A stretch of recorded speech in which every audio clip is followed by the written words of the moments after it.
Dustin வந்து super மார்க்கெட்டில் போய் மாட்டிக்கிறாங்க. ஷாப்பில் போய்ட்டு மாட்டிப்பாங்க. அங்கே வந்து 2 க்ரீச்சர்ஸ் வந்து டஸ்டினோட பேக்கை தூக்கிட்டு போயிடும்.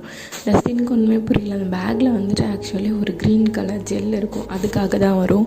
எல்லாம் ஃப்ரெண்ட்ஸ் எல்லாம் சேர்ந்து வந்து டஸ்டினையும் காப்பாற்றிடுறாங்க அந்த க்ரீச்சர்ஸை கொன்னுட்டு.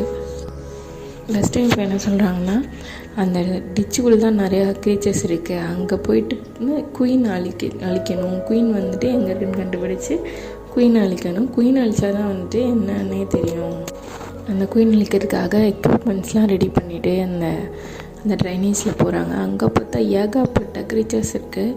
இதெல்லாம் வேலைக்கு ஆகாது அப்படின்னு சொல்லிட்டு அதுலேருந்து எப்படி தப்பிச்சோன்னு ஓடி வராங்க. ஓடி வந்து நிக்கியோட வீட்டுக்கு போனால் நிக்கியோட அம்மா தான் இதுக்கான மாஸ்டர் மைண்டுன்னு சொல்லிட்டு தெரியுது. ஏன்னா அந்த எல்லாரோட அந்த சாப்பிட்றவங்களோட ட்ரீமில் வர அந்த ரெட் லைட் எங்கே இருக்குதுன்னு கரெக்டாக கண்டுபிடிச்சிட்டாங்க. அவங்க தான் அப்படின்றதுக்கு ஆதாரம் வேணும். அதனால என்ன பண்ணுறாங்கன்னா, நிக்கிக்கிட்ட இதை சொல்லிடுறாங்க. நிக்கியோட அம்மா வந்து ஹாக்கின்ஸ் வீட்டு போகணுன்னு சொன்னதுனால நிக்கி வந்து ஃப்ரெண்ட்ஸ் கிட்ட சோகமாக வந்து சொல்ல வருவாங்க. இல்லை அவங்க அம்மா தான் இதுக்கெல்லாம் காரணம்னு சொல்லிடுவாங்க. அவங்க தான் இது காரணம் இல்லைன்றதுக்கு ப்ரூஃப் பண்ணணும்னா அவங்க வீட்டை நாங்கள் செக் பண்ணுவோம், அதில் தான் என்ன இருக்குதுன்னு தெரியும் அப்படின்னு சொல்லிட்டு அவங்க வீட்டையும் அவங்க அம்மாவுக்கு தெரியாமல் செக் பண்ணுவாங்க. அவங்க அம்மா வெளியே அனுப்பிச்சிட்டு வீட்டை செக் பண்ணும்போது தான் ஒரு உண்மையும் தெரிய வருது. அவங்க அம்மா தான் எல்லாத்துக்கும் காரணம் நினச்சிட்ருப்பாங்க. இந்த பக்கம் போய்ட்டு 2 பேர் லேபையும் செக் பண்ணுறாங்க. லேப்லேயும் ஒரு சீக்ரெட் ஸ்பேஸ் கண்டுபிடிக்கிறாங்க.